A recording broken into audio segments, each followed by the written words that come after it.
हरिओम।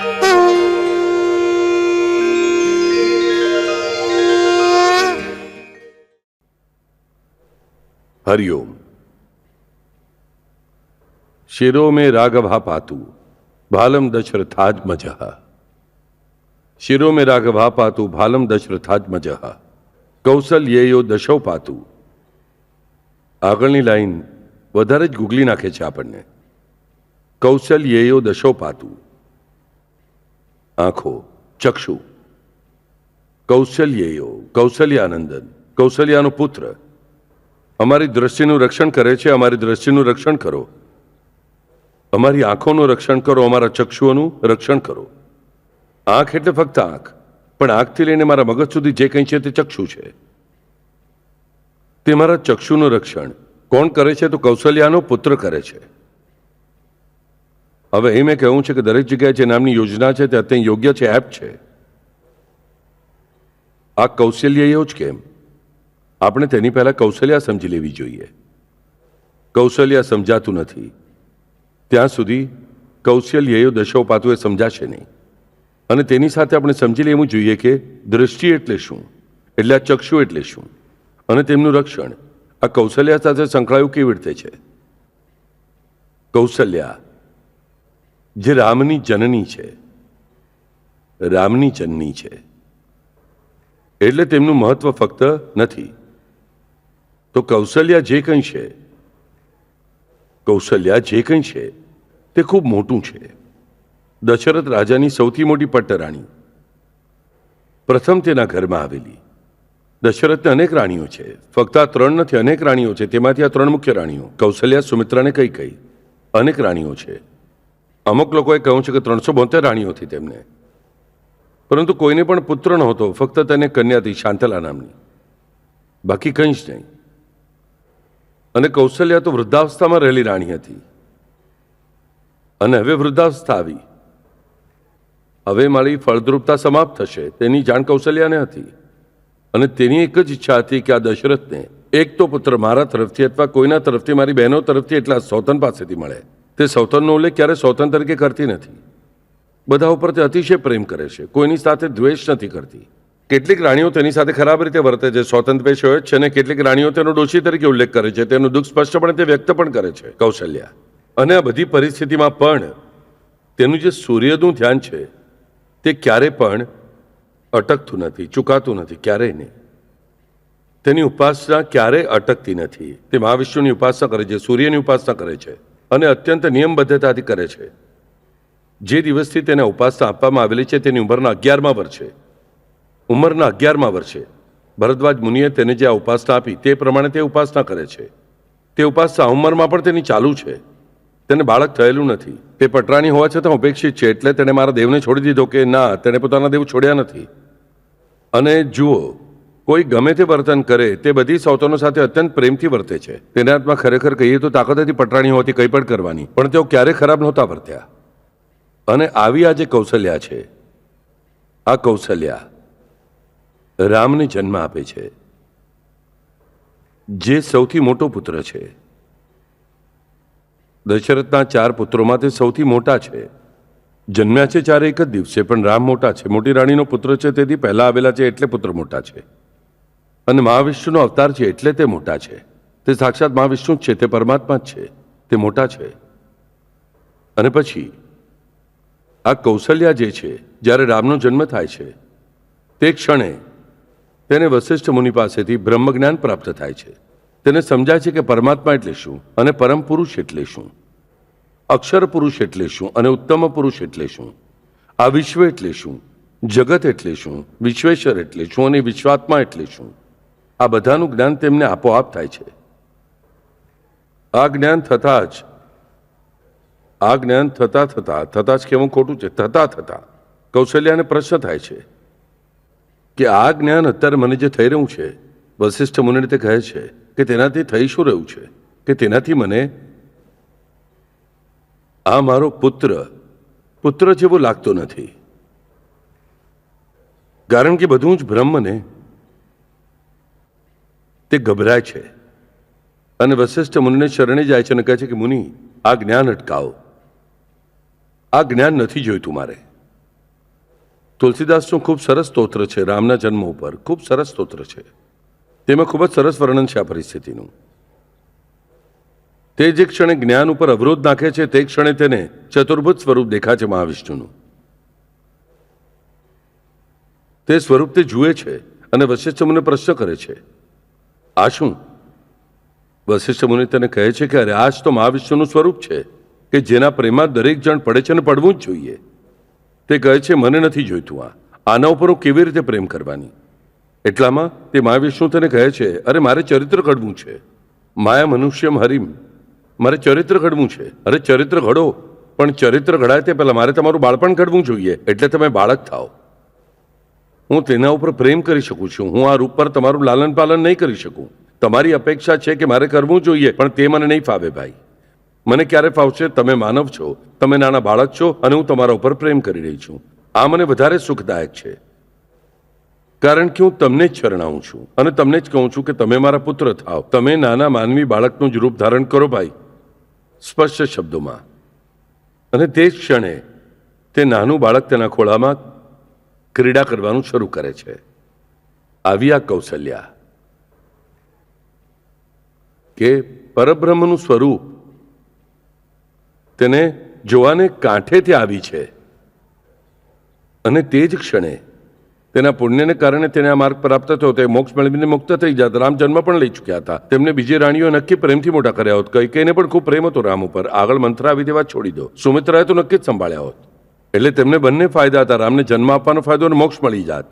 કૌશલ્યાએ તે જ ક્ષણે પોતાને રોકી. નો, શી સેડ નો. અને તેણે પોતાને ના કહ્યું. એટલે તે વશિષ્ઠને કહી શકી કે ના, અને તે મહાવિષ્ણુને પણ જણાવી શકી કે ના, તમારાથી પરે મારે જવું નથી. અને મહાવિષ્ણુનું તે સ્વરૂપ જે છે ચતુર્ભુજ, તે પણ તે કહે છે કે મને નથી જોઈતું. વિષ્ણુનું ચતુર્ભુજ સ્વરૂપ અલગ છે, મહાવિષ્ણુનું હજી અલગ છે. નથી જોઈતું મને, મારે નથી જોવું તે સ્વરૂપ. આ સ્વરૂપની સાથે હું રિલેટ નથી કરી શકતી. હું આની સાથે ગપ્પા નથી મારી શકતી, હું રમી નથી શકતી. તમે વિચાર કરો વાલાઓ, છેક હમણાંના જે 100 વર્ષ પહેલા જેમનું રૂપ આપણી પૃથ્વી જોયું છે તે સાઈનાથ, તે સ્વામી સમર્થ તમારી સામે આવ્યા, સામે દેખાયા, ઊભા રહ્યા એકદમ આવીને. હિંમત થશે કે ખાલી આમ આંગળી પણ અડાડવાની? નમસ્કાર કરીશું પ્રેમથી, પણ તેનું પણ ભાન રહેશે કે નહીં તે કહી શકાય નહીં. બૂમ પાડીને બોલવું અને ગપાટા મારીને અને રમવું અને નાચવું અને તેમની સાથે ભજન કરવું તો ઇમ્પોસિબલ. કે જે હમણાં જેમના ફોટા છે આપણા કેમેરાથી કાઢેલા, સાઈનો ફોટો છે, સ્વામીનો ફોટો છે, એટલે ફક્ત 100 વર્ષ પહેલા. બાબાને દેહ છોડીને હજી 100 વર્ષ, 13 વર્ષ બાકી છે. 1918ની સાલમાં સાઈનાથે દેહ છોડ્યો. એવી વ્યક્તિ જે આપણા દાદાની સાથેની વ્યક્તિ છે, પરદાદાની સાથેની વ્યક્તિ છે, તે પણ આપણી સામે ઊભા રહે તો ગપશપ કરી નહીં શકીએ, આપણે તેની સાથે રમી નહીં શકીએ, આપણી સાથે ક્રીડા નહીં કરી શકીએ. અને પછી કૌશલ્યા કે જે મહાવિષ્ણુનું સ્વરૂપ, તેના દાદાએ શું, પરદાદાએ શું, એમના વડદાદાના વડદાદાએ પણ જોયું નથી. તેની સાથે તે લીલા કઈ રીતે કરવાની, તેની સાથે રમશે કઈ રીતે, બોલશે કઈ રીતે, મોટા કઈ રીતે કરશે, ચરિત્ર ઘડશે કઈ રીતે. કેવો દ્રઢ નિશ્ચય છે. જુઓ, મને શું જોઈએ છે તે તેને બરાબર ખબર હતી. બધા મોહ તેણે છોડી દીધા, બધા મોહ છોડી દીધા.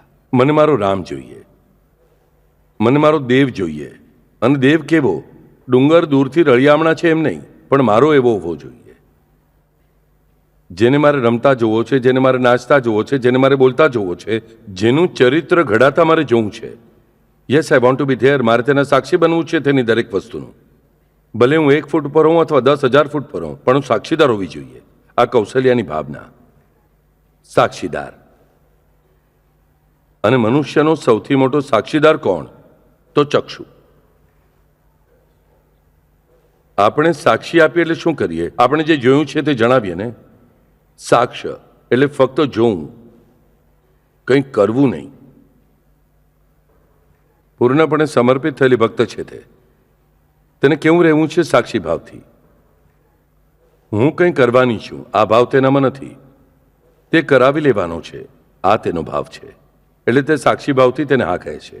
આનો અર્થ હું કહીશ કે હું આરામથી બેસી છે અને રામ મોટો થવાનું તેમ થશે, આ તે કરવાની નથી. તેણે રામને દૂધ પણ પીવડાવ્યું, રામનું લાલન પાલન પણ કર્યું, બધું તેણે કર્યું. પણ આ કરતી વખતે પણ તેણે ક્યાંય આ ભાવ, તેણે ફક્ત સાક્ષી ભાવ રાખ્યો કે હું આ બધાની સાક્ષીદાર છું. અને તે પ્રમાણે રામ સિંહાસન ઉપર બેસે ત્યાં સુધી કૌશલ્યા છે જ. શિવાજી રાજા સિંહાસન ઉપર બેસે ત્યાં સુધી જીજાઉ હતા જ સાક્ષીદાર. સાક્ષ, અક્ષ, સઅક્ષ આવ્યું ધ્યાનમાં. આપણે અહીંયા સમજવું જોઈએ કે આણે શું કર્યું. આને સાક્ષીદાર બનવાની ઈચ્છા હતી, અને શેની? પરબ્રહ્મની નહીં, તે પરમાત્મા સ્વરૂપની નહીં. તો જે સ્વરૂપ મારું લાગી શકે મને, જે મારા નજીકનું થઈ શકે એવા સ્વરૂપનું, અને તેના જીવનનું, તેના ચરિત્રનું, તે જીવનના ક્રમોનું, ઘટનાઓનું તેને સાક્ષીદાર બનવાની ઈચ્છા હતી. અને એટલે જ જ્યારે રામ વનવાસ જવા નીકળે છે ત્યારે તે માતાને રામ યાદ અપાવે છે, એ તેને રોકે છે. રામ તેને કહે છે કે માતા, કે મારું દરેક ચરિત્ર, મારું સંપૂર્ણ ચરિત્ર તારે ઘડવાનું છે, તારે જોવાનું છે. આ તો તે વચન લીધું છે, એટલે તો મેં આ રૂપ ધારણ કર્યું છે તારા માટે. અને પછી તું મને અટકાવે છે કેમ? કારણ કે મારે તારું ચરિત્ર જોવું છે. એટલે હું પણ આવવાની તારી સાથે વનવાસમાં. કેવો એપ જવાબ છે જુઓ.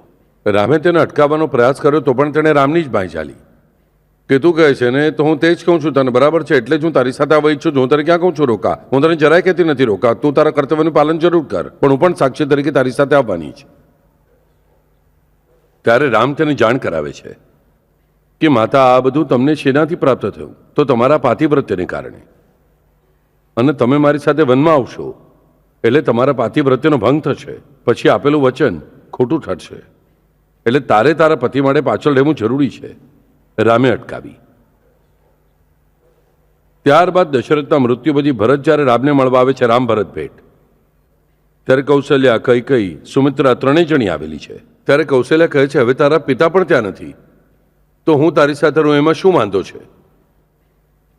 ત્યારે રામ તેને જણાવે છે, અરે ગાંડી, તારો મારા ઉપર કેટલો પ્રેમ છે, અને મેં વચન આપ્યું છે મારા પિતાજીને, ગુજરી ગયેલા પિતાને, કે જે મૃત્યુ પામ્યા છે, કે ભરતની બધી કાળજી હું લઈશ. ભરતને બધા સુખ મળશે, ભરતનો રાજકારભાર નિષ્કંટકપણે ચાલશે, તેને બધા પ્રકારના સુખ પ્રાપ્ત થશે, તેને સહેજ પણ દુઃખ થશે નહીં. તે જોવાનું આપેલું, તેને એક ઓલરેડી દુઃખ થયેલું છે મારા વિયોગનું, તેના માટે હું તેને મારી પાદુકા આપું છું. એટલે તે દુઃખ હું સમાપ્ત કરી રહ્યો છું. અને તું જો મારી સાથે રહીશ તો ભરતની સંભાળ કોણ રાખવાનું?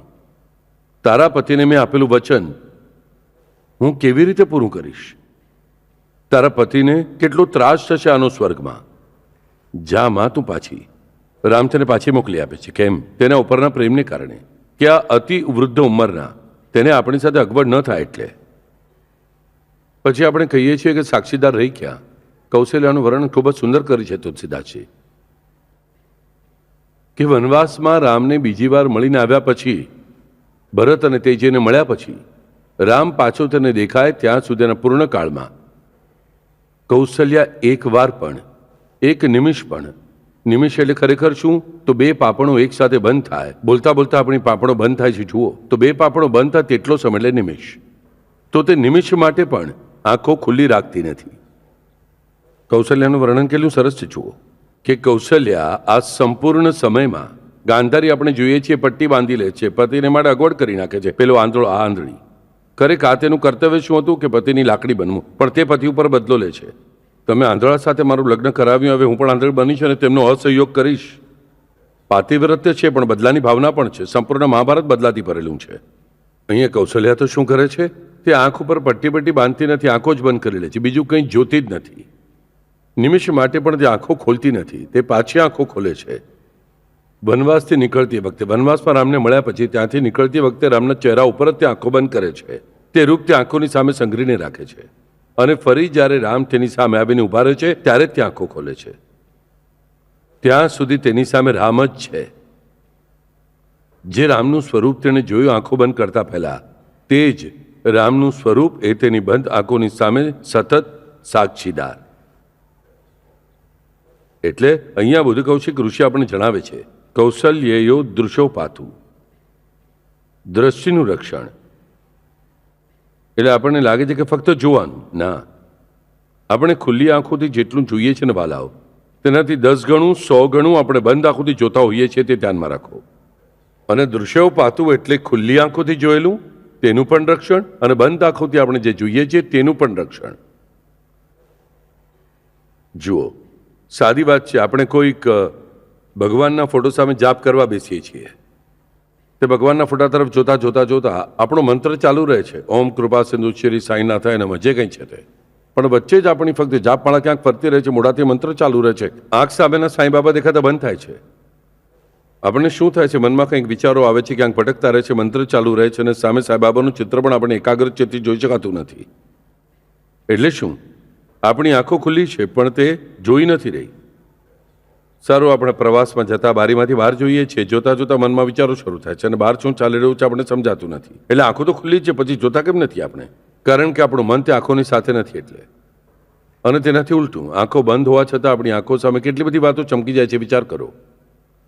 મહત્વની વાત એટલે કોઈ ભૂતનું પિક્ચર જોઈને આપણે આવ્યા હોઈએ અને રાત્રે આંખો બંધ કરી આપણી સામે તે ભૂતણી આવીને ઊભી રહી જાય છે તરત જ આંખો ખુલ્લી. બરાબર? એટલું જ નહીં તો ઊંઘમાં આંખો બંધ કરી તો સામ્રાજ્ય સપનાઓનું. એટલે આપણે આંખો ખુલ્લી હોય ત્યારે, જાગતી વખતે આંખો બંધ હોય ત્યારે અને ઊંઘતા હોઈએ ત્યારે, નિદ્રા અવસ્થામાં આંખો બંધ હોય ત્યારે આવા 3 ઠેકાણે આપણી દ્રષ્ટિ હોય છે.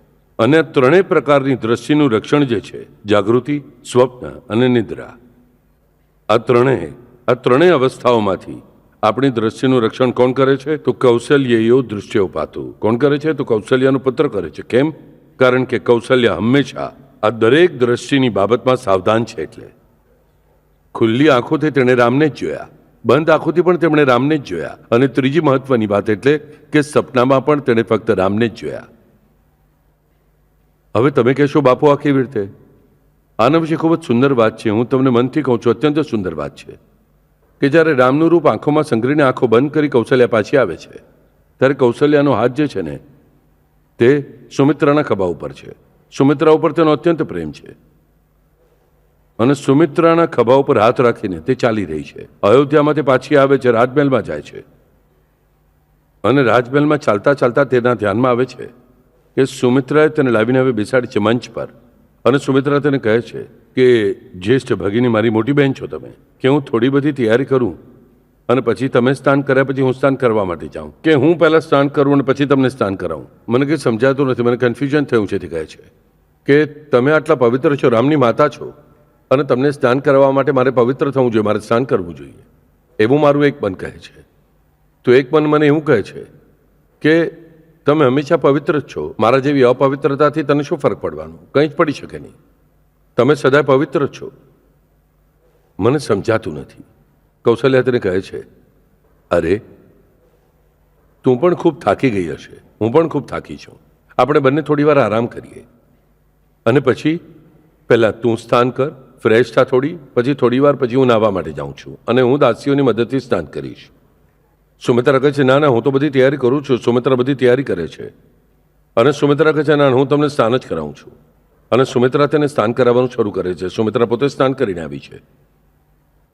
કૌશલ્ય તેને પછી સ્નાન કરાવવા કહે છે. તે સ્નાન કરાવવાનું શરૂ કરે છે અને કરાવતા કરાવતા એકદમ ચમકીને કૌશલ્યા કહે છે, અરે કૈકેયી, તું ક્યારે આવી?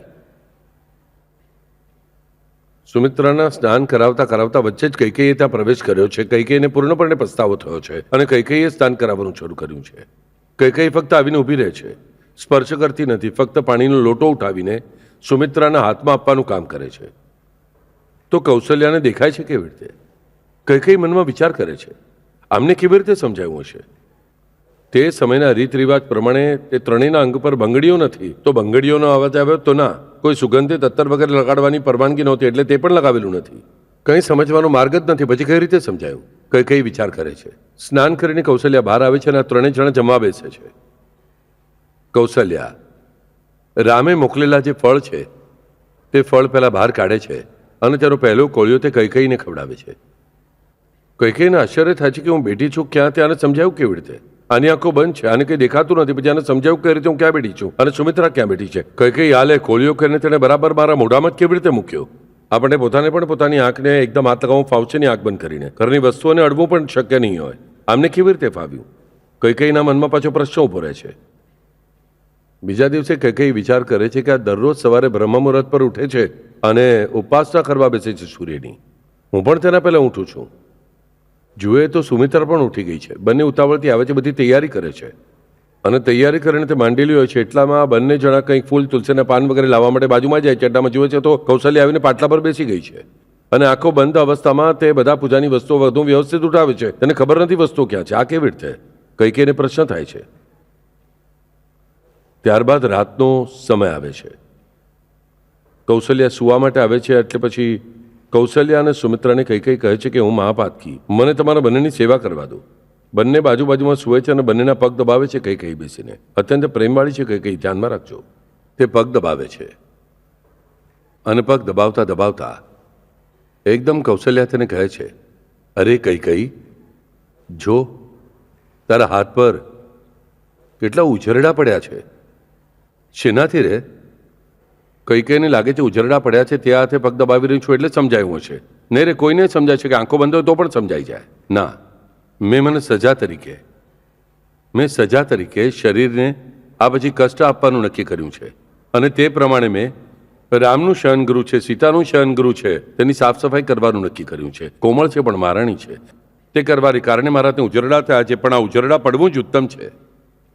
પણ તેનાથી તને ત્રાસ થાય છે કે શું? કૌશલ્યા કહે છે, મને સહેજ પણ ત્રાસ નથી રે. તને ત્રાસ થાય છે કે શું એટલે પૂછ્યું. અને પછી કૌશલ્યા તેને પૂછે છે, અરે ગાંડી કઈકેયી, તમારી આંખોથી પાણી કેમ આવી રહ્યું છે? કઈકેયીને પાછો આશ્ચર્યનો ધક્કો. મારી આંખમાંથી ફક્ત 2 ટીપા પાણી આને સમજાયું કેવી રીતે, આને દેખાયું કેવી રીતે? આમની પીઠ છે મારા તરફ, હું આની પીઠ તરફ બેસી છું અને આના પગ દબાવું છું. આ આંખો ખોલે તો પણ હું દેખાઈ શકું નહીં. પછી આમને દેખાય છે કેવી રીતે? વિચાર કરતી રહે છે કઈકેયી. અને આ કરતા કરતા કૌશલ્યા સૂઈ જાય છે. કૌશલ્યા ઊંઘી જાય છે. કઈકેયીને સમજાય છે કે આ સૂઈ ગઈ. કઈકેયી શાંતિથી તેને ત્રાસ ન થાય એવી રીતે પગની સેવા કરતી રહે છે. એટલામાં જુએ છે તો આ બાજુ સુમિત્રા પણ ગાઢ ઊંઘે છે. તો ધીમેથી કઈકેયી ત્યાંથી બાજુમાં ઊભી થાય છે અને પોતાના મંદિરમાં જવા નીકળે છે સૂવા માટે. પોતાના મહેલમાં જવા નીકળે છે. અને તેના મનમાંથી આ વિચાર જતો નથી કે આ કૌશલ્યાને બધું દેખાય છે કેવી રીતે આંખો બંધ હોવા છતાં.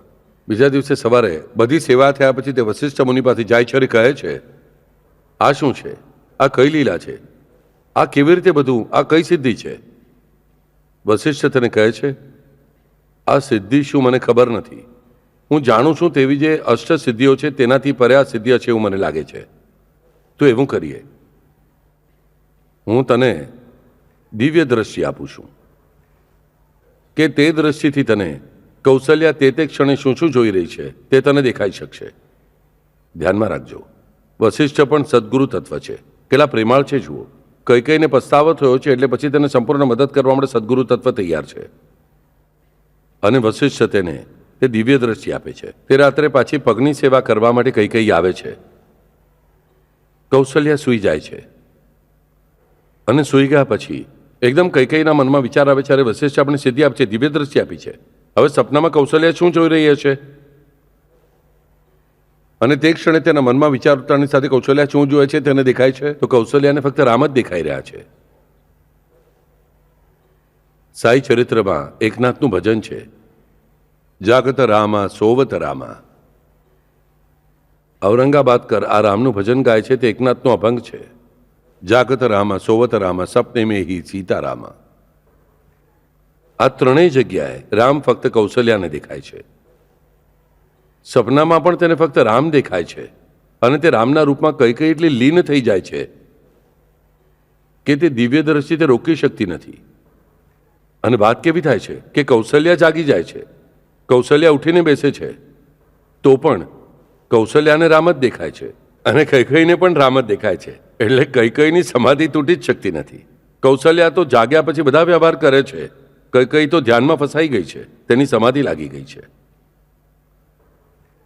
ત્યારે કઈકેયીને સુમિત્રા અને કૌશલ્યા જગાડે છે. કઈકેયી કહે છે, મને કેમ જગાડી? તમારી દ્રષ્ટિમાંથી જ હું રામ જોઈ શકું છું. વશિષ્ઠજીને શરણે જાય છે. વશિષ્ઠજી કહે છે, ધ્યાનમાં રાખ, રામને જો જીતવા હોય ને તો કૌશલ્યાની જ દ્રષ્ટિથી જોવું પડશે. જાગત રામા સોવત રામા સપને મેં હી સીતારામ. તે જ રામ જાગતી વખતે, સપનાઓમાં અને સૂઈ ગયા પછી પણ કોઈ પણ પ્રકારે દ્રષ્ટિમાં રામ ફક્ત આપણે કૌશલ્યાની નજરથી જ જોઈ શકીએ છીએ. અને તે કઈકેયીને પ્રાપ્ત થયું. કઈકેયીને પણ આગળ આ જ સિદ્ધિ પ્રાપ્ત થઈ, સુમિત્રાને પણ આ જ સિદ્ધિ પ્રાપ્ત થઈ. એટલે આપણને સમજાશે કે કૌશલ્યો દ્રશ્યો પતા હું કેમ કહેવામાં આવ્યું છે.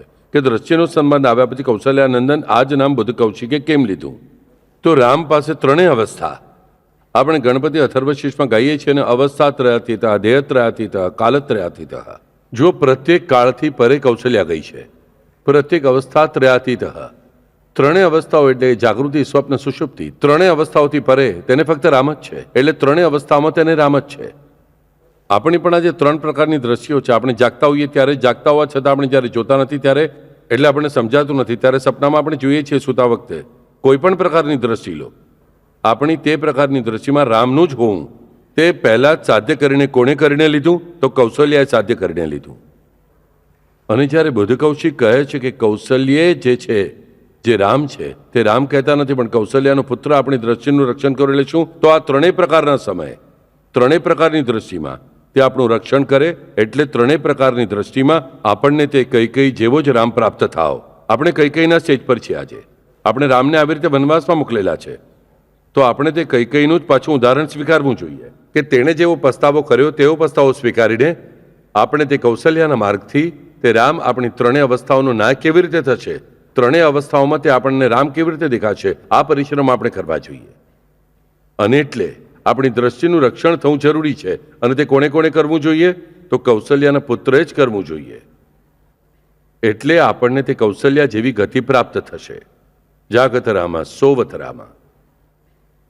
જાગતી વખતે, સૂતેલા હોઈએ ત્યારે, વિચારોમાં હોઈએ ત્યારે, સપનામાં હોઈએ ત્યારે મને ફક્ત કૌશલ્યા જેવો રામ જ દેખાશે. મારી દ્રષ્ટિ પૂર્ણ રામમય થઈ જશે. તમે કહેશો બાપુ તો પ્રોબ્લેમ થશે ને, કાલે કૌશલ્યાની જેમ આંખો બંધ કરીને ઘરમાં ફરવા લાગે, આ વાર્તાનો હાર કાઢીને ચાલશે નહીં. તો મને ભાન હોવું જોઈએ. આંખો બંધ કરીને કૌશલ્યાની જેમ ફરવાની મારી અવસ્થા હજી આવી નથી, કારણ કે હું હજી કૈકેયીની પોઝિશનમાં છું. હું જ્યારે કૌશલ્યાની પોઝિશનમાં જઈશ ત્યારે વાત મારા માટે યોગ્ય છે. પણ કૈકેયી જે પ્રમાણે રામનું ભાન રાખવું તે પ્રમાણે પહેલાં મને રામનું ભાન રાખવું જોઈએ. એટલે શું? મેં કૈકેયી બનીને, મંથરા બનીને રામને વનવાસે મોકલ્યા છે. હવે મારે પશ્ચાતાપ દગ્ધ કૈકેયી બનવું જોઈએ અને મારે રામનું હંમેશા ધ્યાન કરવું જોઈએ. રામનું ભાન રાખવું જોઈએ કે મને રામ હંમેશા જોઈ રહ્યા છે. સહેલી વસ્તુ શું? હું હંમેશા રામને જોઈ રહ્યો છું. આ વિચાર મનમાંથી કાઢી નાખો. તે આપણને પાલવે તેવો નથી. આપણે સામાન્ય માણસો છીએ. ધારો કે રામને જોઉં છું, શક્ય થશે ભાઈ? નહીં થાય. મને તો પાડોશમાં માણસ પણ દેખાય છે, તે કૂતરો પણ દેખાય છે, તે સાપ પણ દેખાય છે, પૈસો પણ દેખાય છે, બધું દેખાય છે. હું સામાન્ય મનુષ્ય છું. મને ક્યાં હું ધ્યાન બાન યોગી જેવું લગાવતા ફાવશે ને, વગર કારણે તેની પાછળ મૂર્ખની જેમ લાગવું પણ નહીં. પણ હું એકમાત્ર નિશ્ચય કરીશ કે રામ માત્ર મને સદાય જોઈ જ રહ્યા છે. આ તો નિશ્ચય કરવો મને કહો સહેલો છે કે નહીં? 100%. જ્યારે જ્યારે મને યાદ આવશે ત્યારે કહીશ હા રામને જોઈ રહ્યા છે. સતત રીતે રામને જુએ છે, રામને જુએ છે, રામને જુએ છે એવું ગણગણવાની કોઈ જરૂર નથી. પણ જ્યારે જ્યારે સમય મળશે ત્યારે બોલીશ શ્રીરામ જય રામ, જય જય રામ બોલીશ, અથવા કંઈ રામ રક્ષા બોલીશ, કંઈ બોલીશ, રામો રાજમણી બોલીશ, અથવા આટલું જ વાક્ય કહીશ રામ મને જોઈ રહ્યા છે. રામ મને હંમેશા જોઈ રહ્યા છે, દરેક ક્ષણે જોઈ રહ્યા છે. આ જ મારું સાચું ધ્યાન થવું જોઈએ. આ જ મારી ધારણા થવી જોઈએ. કારણ કે ધ્યાનમાં રહે રહસ્ય કે તે મને જોઈ રહ્યો છે. એ મને ક્યારે સમજાય છે? હું જ્યારે તેની તરફ જોઉં છું ત્યારે. જે ક્ષણે હું આવો દ્રઢ નિશ્ચય કરું છું કે મારી તરફ તે જોઈ રહ્યો છે, એનો અર્થ તરત શું કે 19મો અધ્યાય સાઈ ચરિત્ર મને યાદ આવવો જોઈએ, રાધાભાઈ દેશમુખનો. સાઈ સમર્થે, સાઈ બાબાએ જ આપણે સ્પષ્ટપણે જણાવ્યું છે રાધાભાઈ દેશમુખના રૂપમાં કે અરે ભાઈ મંત્ર કયો હું આપીશ? મને જ મારા ગુરુએ મંત્ર નથી આપ્યો. મને જ મારા ગુરુએ મંત્ર નથી આપ્યો. તેણે મને જણાવ્યું મારી તરફ જો. હું તેની તરફ જોતો રહ્યો અનન્યપણે. બીજું કોઈ નથી મારું, તમે જ ફક્ત મારા. આ ભાવનાથી જ્યારે હું તેની તરફ જોતો રહ્યો ત્યારે આપોઆપ મને બધું જ મળી ગયું. પણ આ ક્યારે થાય છે? જ્યારે પહેલાં હું માનું છું કે તે મારી તરફ જોઈ રહ્યો છે ત્યારે જ તે સમજો. આપણે હંમેશા ખોટી કલ્પના કરીએ છીએ કે હું ભગવાન તરફ જોઈ રહ્યો છું પણ ભગવાન હજી મારા તરફ જોતા નથી. કેમ ઓ દેવ, હજી તમારી આંખો બંધ કેમ છે? મને કેમ જોતા નથી? તમે હું કેટલું સંકટમાં છું. આવું કહું કે જોઈ રહેલો દેવ આંખો મીચેલે છે. ધ્યાન રાખો. મનમાં દ્રઢ નિશ્ચય હોવો જોઈએ કે હું કોઈ પણ પરિસ્થિતિમાં હોઉં, દેવ મારા તરફ જોઈ જ રહ્યા છે. તે રામ મારા તરફ હંમેશા જોઈ જ રહ્યા છે. તેનું લક્ષ્ય ફક્ત મારા તરફ જ લગેલું છે. અને મહત્વની વાત એટલે તે રામ જે મારા તરફ જોઈ રહ્યા છે તેવા જ તે મારા શત્રુ તરફ પણ જોઈ જ રહ્યા છે. તે મારા તરફ જોઈ રહ્યા છે તેવું જ મારા સંકટ તરફ પણ જોઈ જ રહ્યા છે. તે જે મારા સારા કામ તરફ જોઈ રહ્યા છે તેમજ મારા ખરાબ કામ તરફ પણ જોઈ રહ્યા છે. તે મારા સુખ તરફ જોઈ રહ્યા છે તેવા જ મારા દુઃખ તરફ પણ જોઈ રહ્યા છે. જોઈ જ રહ્યા છે. આ મારો ભાવ જોઈએ. આ ભાવ સદાય મારે ધ્યાનમાં રાખવો જોઈએ. એટલે હું કૈકેયીની પસ્તાવા દગ્ધ કૈકેયીનું પગથિયું પાર કરીશ. કૌશલ્ય દ્રશ્યો પાતું. કૌશલ્યાની નજરમાં નજર નાખ્યા પછી જ કૈકેયીને પ્રાપ્ત થયું તે આપણે ભૂલી ગયા. ધ્યાનમાં રાખજો. આ વાતનો સૌથી મહત્વનો સાર શું કે વસિષ્ઠને એટલે સદગુરુને શરણે ગઈ કૈકેયી પશ્ચાતાપ દગ્ધ થયા પછી, પોતાને સજા કરીને લીધા પછી, કૌશલ્યાની સુમિત્રાની સેવા કરવા લાગ્યા પછી, એટલે ભક્તિ, સેવા અને પસ્તાવો, આ ત્રણેય વાતોની સાથે સદગુરુના ચરણમાં આ ચોથી વસ્તુ પણ સાથે આવ્યા પછી તેને સદગુરુએ દિવ્ય દ્રષ્ટિ આપી. એટલે શું આપ્યું? તો કૌશલ્યાની નજરમાં તેની નજર ભેળવી તે જ ક્ષણે તેને કૌશલ્યાની દ્રષ્ટિએ તેની દ્રષ્ટિનું રક્ષણ કર્યું. તેને પણ રામ જ દેખાવા લાગ્યો. આપણી પરિસ્થિતિ આવી થવી જોઈએ. અને આ પણ ક્યારે બન્યું કે આ વાત ઉપરથી આપણે શું સમજાયું કે જ્યારે કૈકેયી સતત વિચાર કરતી રહે છે કે આ મારી જે મોટી બહેન છે, આ જે કૌશલ્યા છે, આ આંખો બંધ કરીને પણ આને બધું દેખાય છે કેવી રીતે? પણ જે ક્ષણે કૌશલ્યાની દ્રષ્ટિનું ચિંતન તેણે શરૂ કર્યું. સાઈ ચરિત્રમાં આપણે વાંચીએ છીએ ને હેમાડપંત વારંવાર જણાવે છે કે અંતકાળે જે કંઈ તમને દર્શન થાય છે, જે કંઈ તમારા મનમાં વિચાર થાય તેવા તમે બનો છો. પણ અંતકાળે એટલે ફક્ત મૃત્યુકાળનો સમય નહીં, પણ પ્રત્યેક ક્ષણે, આ ક્ષણે મેં જે વિચાર કર્યો છે બીજી ક્ષણે બને છે. ડેફિનેટલી આપોઆપ બને છે. સમજાતો નથી આપણને કઈ રીતે, પણ બને છે. તે પ્રમાણે આપણે જોયું કે કૈકેયી દરેક ક્ષણે વિચાર કરતી રહી છે. આ કૌશલ્યાને કેવી રીતે દેખાય છે? તે તેની દ્રશ્યનું ચિંતન કરવા લાગે છે. એટલે તે એટલી કૌશલ્યામય થાય છે, એટલે તેને તે દિવ્ય દ્રષ્ટિ સદગુરુ તત્વ આપી શકે છે. જો તેને પસ્તાવો થયો ન હોત તો આ દિવ્ય દ્રષ્ટિ વસિષ્ઠ આપી શક્યા ન હોત. જો તેને સેવા કરી ન હોત તો તેને દિવ્ય દ્રષ્ટિ આપી શક્યા ન હોત. તેણે જે ભક્તિ કરી તે ભક્તિ ન કરી હોત તો દિવ્ય દ્રષ્ટિ આપી શક્યા ન હોત. અને એટલું જ નહીં, તેની સાથે તેણે એકરૂપતાથી તેની દ્રષ્ટિમાં દ્રષ્ટિ મેળવવાનો પ્રયાસ કર્યો ન હોત તો આ દિવ્ય દ્રષ્ટિ વસિષ્ઠે તેને આપી ન હોત. અને સદગુરુને તે શરણ ગઈ ન હોત તો પણ આ દિવ્ય દ્રષ્ટિ મળી ન હોત. આ પાંચેય વસ્તુ એક સાથે આવવાને કારણે તેને દિવ્ય દ્રષ્ટિ પ્રાપ્ત થઈ. પણ સૌથી મહત્વની વાત શું કે તેણે પોતાની નજર કૌશલ્યાની નજરમાં લગાવી. એટલે જે કૌશલ્યાની નજર રામમાં લાગેલી હતી. આપણે શાળામાં એક એક્સપેરિમેન્ટ કરીએ છીએ. જો એક આમ અરીસો, એક આમ અરીસો, એક આમ અરીસો, આ અરીસામાંનું પ્રતિબિંબ આ અરીસામાં, આ અરીસામાંનું પ્રતિબિંબ આ અરીસામાં. રામનું પ્રતિબિંબ કૌશલ્યાના અરીસામાં, કૌશલ્યાના અરીસાની સામે આવેલો છે કૈકેયીનો અરીસો. એટલે જ તે રામનું પ્રતિબિંબ કૈકેયીના અરીસામાં. એટલે જે કૈકેયી ડાયરેક્ટ જોઈ શકતી નથી તે કૌશલ્યાની નજરમાંથી પ્રાપ્ત કરે છે. આપણે પણ તેવા જ છીએ ને? તો આપણે પણ તે કૌશલ્યાની નજરથી જ આપણી નજર તે રામને પ્રાપ્ત કરી શકતે તે સમજવું જોઈએ. એટલે આપણી દ્રષ્ટિનું સંરક્ષણ કરનાર કોણ છે? તો કૌશલ્યો દ્રશ્યો પાતું. પ્રત્યેક લીટીમાં ઊંડો અર્થ ભરેલો છે, આપણે સમજવું જોઈએ. આ રામરક્ષાને આટલી શ્રેષ્ઠ કે માનવામાં આવે છે? બાપુ આપણને બધાને કાયમ કહે છે ગૌરી પૂર્ણિમાને કંઈ આપશો નહીં, મને ફક્ત શ્રીપાદ શ્રી વલ્લભનું સ્તોત્ર આપજો, ઘોર કષ્ટોધરણ અને રામરક્ષા બોલો. મારે કહી દે ખાવી નથી, ધ્યાનમાં રાખો. પણ તે જ હું બોલવાનો આગ્રહ કેમ રાખું છું? તો આપણે તેની જન્મકથા પણ જોઈએ અને તેનો દરેક શબ્દનો અર્થ પણ આપણે જોતા જઈ રહ્યા છીએ. કેટલો ઘન અર્થ છે.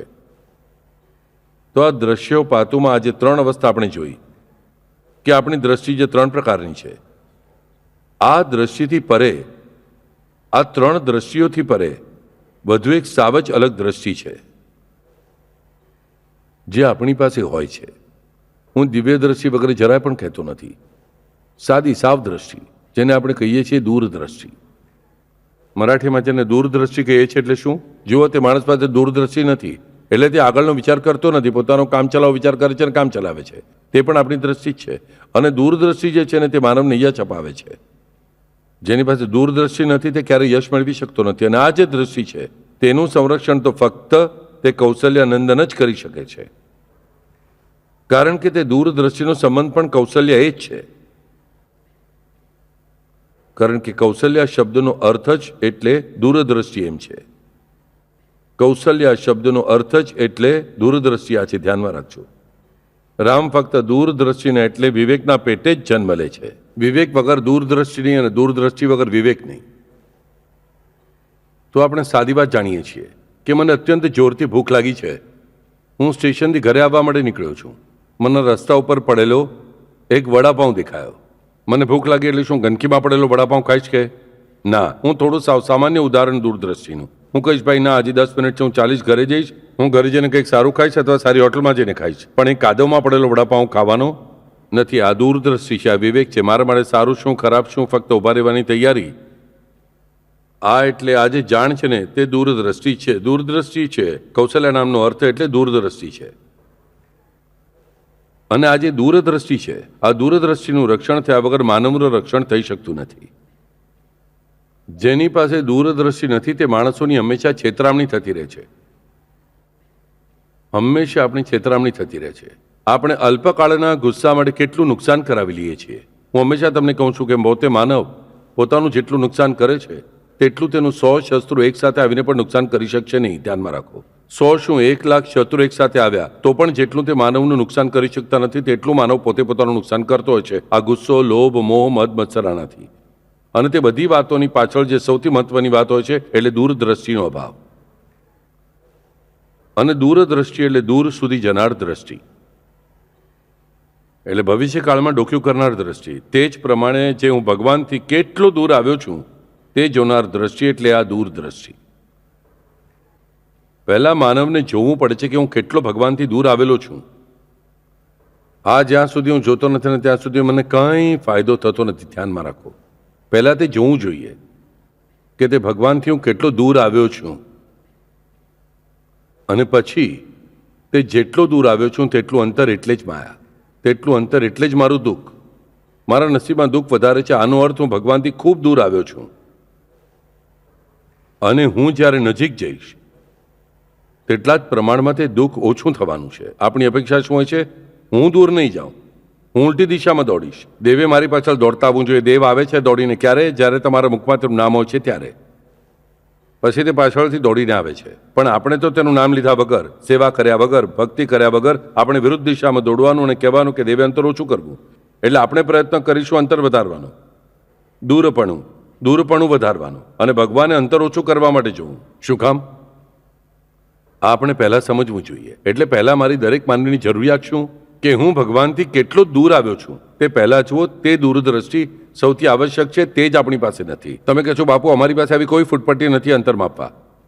કેવી રીતે માપવાનું કે આપણે દેવથી કેટલા દૂર આવ્યા છીએ?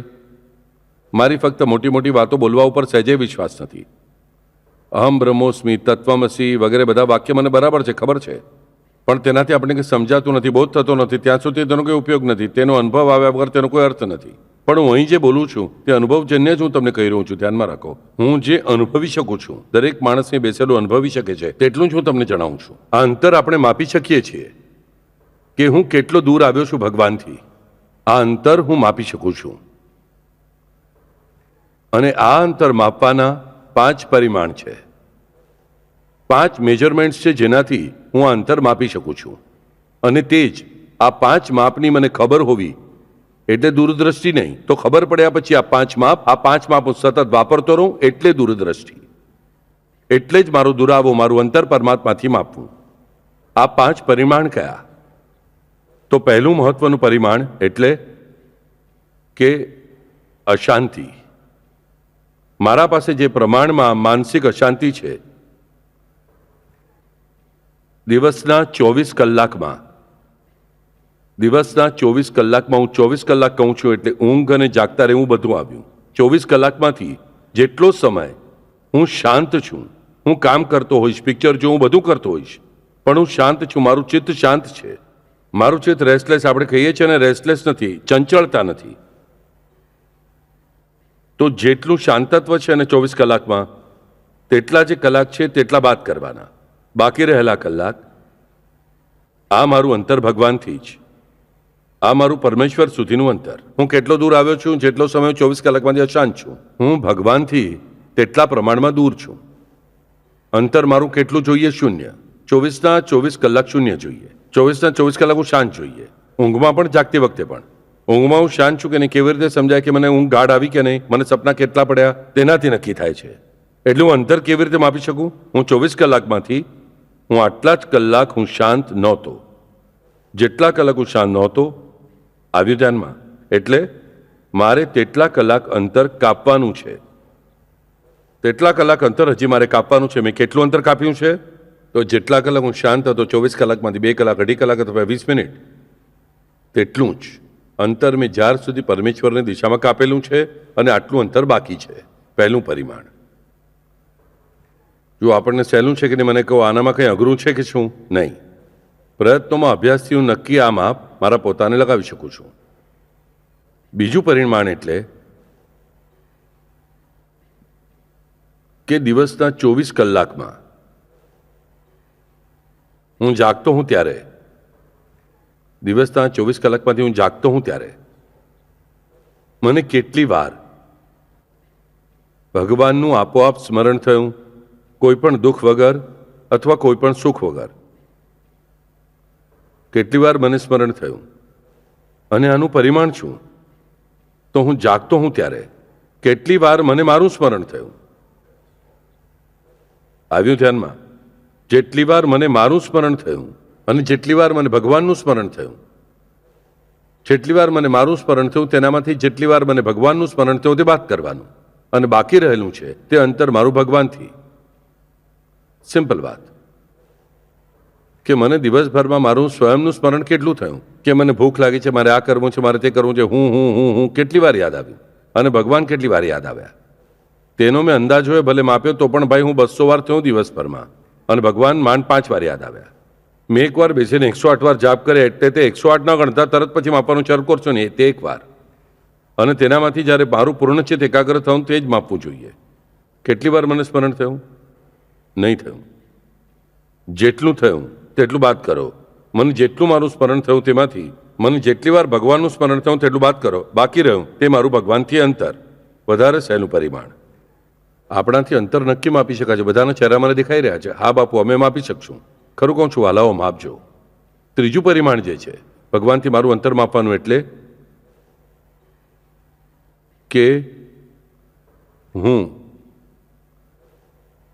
સવારે ઉઠતાની સાથે કેટલા સમય પછી મને ભગવાનનું સ્મરણ થયું. હું સવારે ઉઠ્યા પછી સામે મેં ફોટો લગાવીને રાખેલો છે, એટલે ખુલ્લી આંખોની સામે દેખાય છે જ, એટલે આપોઆપ યાદ આવે છે. આ તે પરિસ્થિતિ નથી. તેના પછીની સહેલી હું હંમેશા કહું છું કે ભાઈ સુવાના સ્થાન સામે ફોટો લગાવીને રાખો, મને ગમતા દેવનો. ઘણા લોકો મને શંકા પૂછે છે કે બાપુ અમારે પગ રાખવામાં આવે છે ભગવાન તરફ. અરે દેવ કઈ બાજુ નથી? હું કોઈ પણ બાજુએ પગ કરીને શું તો એ દેવ છે જ. અહીંયા મહત્વની વાત શું? કઈ દિશામાં દેવ નથી? દેવનો ફોટો છે મારી આંખ સામે. રાત્રે હું શું ત્યારે સામે તે દેવનો ફોટો છે. સવારના પહોરમાં ઉઠતાની સાથે મારી આંખો સામે તેનો ચહેરો પડે છે, તેનું પ્રતિબિંબ મને દેખાય છે, તેનું છાયાચિત્ર મને દેખાય છે. તે મેં બળજબરીથી કરેલું સ્મરણ છે. ત્યારબાદ મને કેટલા સમય પછી ભગવાનનું સ્મરણ થાય છે તે અંતર, અને મને મારું સ્મરણ કેટલા સમય પછી થાય છે. એટલે શું? ઉઠતાની સાથે પહેલાં શું થાય છે? તો મને એક તો પેશાબ જવું હોય છે, અથવા જાજૂર જવું હોય છે, અથવા મને ભૂખ લાગેલી હોય છે. તો પછી આ મારું સ્વયંનું સ્મરણ છે. તે કેટલો સમય નાનો છે, ટૂંકો છે. એટલે મારું સ્વયંનું સ્મરણ છે. પણ ભગવાનનું સ્મરણ કેટલા સમય પછી થયું? મારું સ્વયંનું સ્મરણ કેટલા સમય પછી થયું? કેટલી મિનિટમાં થયું? અહીં ઉલટું પ્રમાણ છે. કેટલું જલ્દી થયું? અને પ્રભુનું સ્મરણ કેટલું મોડું થયું? તેનામાંથી તે અંતર બાદ કરવાનું છે. બાકી રહેશે તેટલું અંતર મારે ચાલવાનું છે. તે મારું ભગવાન સુધીનું અંતર. સહજ રીતે આપણે માપી શકીએ છીએ. દરરોજ માપવાની જરૂર નથી. અઠવાડિયામાં એકવાર માપું તો ઘણું થઈ ગયું રજાના દિવસે. ત્રીજું પરિમાણ પણ આપણને મળ્યું. ચોથું પરિમાણ,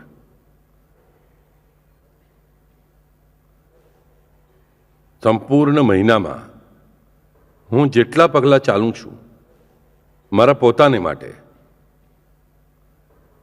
આખા મહિનામાં હું જેટલા પગલાં ચાલું છું મારા સ્વયં માટે, મારી પોતાની નોકરી માટે, મારી પત્ની માટે, મારા પતિ માટે, મારા બાળકો માટે, મારા ઘર માટે, મારા સુખ માટે, અને આ સંપૂર્ણ મહિનામાં હું કેટલા પગલાં ચાલ્યો દેવ માટે. સ્વયં માટે જેટલા પગલાં ચાલ્યો તેનામાંથી દેવ માટે કેટલા પગલાં ચાલ્યો તે બાદ કરી દેવું. બાકી રહેલા પગલાં, આ મારું અંતર છે ભગવાનથી. તેટલા પગલાં મારે ચાલવાના છે. વધારે ચાલવું અમારું ધ્યેય હશે તો પણ ઓછામાં ઓછું તેટલા તો ચાલવા જોઈએ. આપણે ચાલીએ છીએ કે નહીં? આનો અર્થ આપણે પ્રદક્ષિણા કરીશું. ચાલશે, પ્રદક્ષિણા કરવી તેનું જ કામ છે. મને લોકો પૂછે છે બાપુ પ્રદક્ષિણા કરવાનું કેમ કહેવામાં આવે છે? એટલું તો ચાલો. સ્વયં માટે જેટલું ચાલો છો તેનાથી 1/10 તો ભગવાન માટે આપણે ચાલવું જોઈએ. એટલે ઋષિમુનિઓ આપણે પ્રદક્ષિણા કરવા કહ્યું, પણ આપણને એ બધું બેવકૂફીનું લાગે છે. તે પ્રદક્ષિણા કરવી સરસ છે, પણ તેનામાં આપણે દેવની, પગપાળા જાત્રામાં સામેલ થયા. આપણે દેવના ભજનમાં નાચ્યા તો તે ચાલવું જ છે. આપણા પગ ચાલે છે ને. આપણે દેવની, પરમેશ્વરની, સદગુરુની સેવામાં ઘસાઈએ છીએ. આપણે પ્રભુ માટે ચાલી રહ્યા છીએ. મારા પગલાં ત્યાં વધારે વધશે, દેવ માટે ચલાયેલા. આનામાં મને ચોથું પરિણામ પ્રાપ્ત થાય છે. હું દેવથી કેટલો દૂર છું. હું મારા પગલાં કેટલા ચાલ્યો સ્વયં માટે અને કેટલા પગલાં હું પ્રભુ માટે ચાલ્યો. આ વિચાર માત્ર મને દિલથી ખબર હોવો જોઈએ. આ ચોથું પરિમાણ આપણને પ્રાપ્ત થાય છે કે આપણે દેવથી કેટલા દૂર છીએ. અને પાંચમું પરિમાણ સૌથી સુંદર અને ખૂબ મોટું અને ખૂબ અઘરું છે. દિલથી કહું છું, ખૂબ અઘરું છે અને એકદમ સહેલું છે. હંમેશાની મારી પદ્ધતિ પ્રમાણે જે ખૂબ અઘરું તે ખૂબ સહેલું, જે ખૂબ સહેલું તે ખૂબ અઘરું. અને આ પાંચમું પરિમાણ તો અત્યાર સુધીના આયુષ્યમાં જે કંઈ હું છું, 20 વર્ષ 15 મહિના કે 20 વર્ષ 11 મહિના, 20 વર્ષ 18 મહિના, જે કંઈ 24 વર્ષ અમુક મહિના કે 40 વર્ષ અમુક મહિના કે 70 વર્ષ અમુક મહિના, જે કંઈ છે, આ મારા પૂરા આયુષ્યના ફક્ત વર્ષ મેં ગણ્યા. દિવસ નહીં, કલાક નહીં, મિનિટ નહીં, કલાક નહીં, દિવસ નહીં, મહિના પણ નહીં, અઠવાડિયા પણ નહીં, મહિના પણ નહીં, વર્ષ. હું જેટલા વર્ષ થયા તેટલો આંકડો જો હું ફક્ત લઉં. મારી 20 વર્ષ ઉંમર છે તો હું 20 વર્ષ ફક્ત 20 આંકડો પકડું. 70 ઉંમરમાં છે તો ફક્ત 70 આંકડો પકડું. મિનિટો અને કલાકો ગણ્યા તો કેટલો મોટો આંકડો થશે, હું પણ તેમ આપવાનું કહેતો નથી. તેટલા ફક્ત વર્ષ પકડ્યા. તે વર્ષનો જે આંકડો છે, સમજો કે આંકડો સમજો આઈડિયલી આપણે 40 છે, એટલે 40 વર્ષ મારા જીવનને થયા. આ 40 આંકડો છે. આ મારા 40 વર્ષમાં, આ 40 વર્ષમાં કેટલી વાર, આ 40 વર્ષમાં કેટલી વાર હું ફક્ત, ધ્યાનમાં રાખજો, ખૂબ સુંદર અને સાદી પણ મોટી સાચી વસ્તુ છે. આ 40 વર્ષમાં મેં કેટલી વાર ફક્ત તે પરમેશ્વરનો, કેટલી વાર ફક્ત મેં તે પરમેશ્વરનો જ થવાનો નિશ્ચય કૃતિમાં લાવ્યો. તે કૃતિમાં કેટલો સમય રહું છું પૂછતો નથી. આવ્યું ધ્યાનમાં? તે નિશ્ચય મેં કર્યો હશે, 100 વાર કર્યો હશે, તે હું માપી રહ્યો નથી. કેટલી વાર મેં તે નિશ્ચય કરીને કૃતિમાં એક ક્ષણ માટે જ ભલે લાવ્યો. તે જે જવાબ મળશે ને, તે જવાબ તે 40માંથી બાદ કરો. બાકી રહેશે તે મારું દેવથી અંતર. પછી ધ્યાનમાં આવશે કે 40 વર્ષમાં શું 70 વર્ષમાં એક વાર અથવા 2 વાર નિશ્ચય આપણે કર્યો છે 200 વાર, પણ તે કૃતિમાં લાવ્યો કે 1 મિનિટ હું સંપૂર્ણ હવે ફક્ત ભગવાનનો છું. ફક્ત વિચારને નહીં તો કૃતિથી, દેહથી, બધાથી. એમ હું ક્યારે વર્ત્યો? તે જવાબ મેળવવો ખૂબ અઘરો થાય છે વાલાઓ. એટલો જવાબ સહેલો નથી, અને સહેલો છે જે કરવા જોઈએ છે તેના માટે. આજે આપણને આ 5 પરિમાણ મળ્યા, મેજરમેન્ટ્સ મળ્યા કે આપણું આપણા ભગવાનથી અંતર કેટલું છે, આ ભગવાનથી, તે પરમેશ્વરથી, તે સદગુરુથી અંતર કેટલું છે, આપણે નક્કી માપી શકીએ છીએ. આ માપ્યા પછી આ વાપરવું એટલે કૌશલ્ય એવો દ્રશ્યો પાતું. વાલાઓ ધ્યાનમાં રાખો, હું સાચી દૂરદ્રષ્ટિ, હું પરમેશ્વરથી કેટલો દૂર છે તે જોઉં. આ સાચી દૂરદ્રષ્ટિ, કારણ કે દૂરદ્રષ્ટિ એટલે શું? દૂર સુધીનું જોઉં. અને સૌથી દૂર કોણ છે આપણે માટે? તો ભગવાન હોય છે. આપણને પત્ની, બાળકો, પતિ, ભાઈ, બહેન, આપણો ઓફિસનો પટાવાળો, પાડોશીને ઝઘડો થયેલી બાઈ પણ નજીકની હોય છે, કારણ કે તેનો આપણે વધારે વિચાર કરીએ છીએ ભગવાન કરતાં. તે ઓફિસમાં જે સહકર્મી સાથે મારો ઝઘડો થયો તેનો વિચાર ભગવાન કરતાં 100 વાર વધારે કરું છું. પાડોશણ બાઈ મારી સાથે ઝઘડે છે તેનો વિચાર હું 200 વાર કરું છું. તેના કરતાં દેવનો વિચાર કરવાનો વધારે ફાયદો થશે. તે બાઈનું ચિંતન કરીને મને શું મળવાનું છે કહો? જેનું આપણે ચિંતન કરીએ તેવું મનુષ્ય બને છે. અહીં પણ આપણે શાંતિથી વિચાર કરવો જોઈએ. આ 5 પરિમાણ આજે આપણા બાપુએ આપ્યા છે. આ 5 પરિમાણ વાપરવા આપણે આપણા આયુષ્યમાં, અને ઓછામાં ઓછું દર વર્ષે એકવાર તો આપણે આ 5 પરિમાણ વાપર્યા, અને દર વર્ષે શું ફરક થાય છે તે આપણે જોયું. દર મહિને મેં કર્યું વધુ સારું. દર અઠવાડિયે તો સહેજ પણ ના કરતા. હું મનથી કહું છું દર મહિને કરો, અને મને દર મહિને મારો પોતાનો પ્રવાસ સમજાશે. આપણને એક ઇન્ડેક્સ જોઈએ છે ને, પ્રોગ્રેસિવ ઇન્ડેક્સ જોઈએ છે આપણને. પ્રોગ્રેસિવ ઇન્ડેક્સ, આ પ્રોગ્રેસિવ ઇન્ડેક્સ આપણે સમજવી જોઈએ. મેડિસિનમાં એક વર્ડ છે મેડિકલ લેંગ્વેજમાં, પ્રોગ્નોસ્ટિક ઇન્ડેક્સ. ડાયગ્નોસિસ એટલે કે નિદાન રોગનું, અને પ્રોગ્નોસ્ટિક એટલે બીમારી સારી થઈ રહી છે એનું લક્ષણ. તો પ્રોગ્નોસ્ટિક ઇન્ડેક્સ એટલે બીમારી સારી થઈ રહી છે એનું લક્ષણ શું? તો આપણે બીમાર છીએ તો આપણી પ્રોગ્નોસ્ટિક ઇન્ડેક્સ શું? તો 5 પરિમાણ એટલે આપણી પ્રોગ્નોસ્ટિક ઇન્ડેક્સ. આ આપણા પરિમાણ છે, આપણા માપ છે, અને આ માપથી આપણે આપણું જીવન આ પછી તોલવાના છે. ધ્યાનમાં રાખો. આજે આપણે આ કૌશલ્ય એ દ્રશ્યોપાતો ફક્ત સાંભળીને ચાલશે નહીં, આજે આપણે જોવું જોઈએ. અત્યાર સુધી આપણે પ્રશ્ન થતો હતો, બાપુ આપણે કેટલા દૂર છે સમજાતું નથી, અમને પૂર્વજન્મ ખબર નથી. વાલાઓ, બધું હંમેશા તમને શું કહું છું તમારા હાથમાં છે.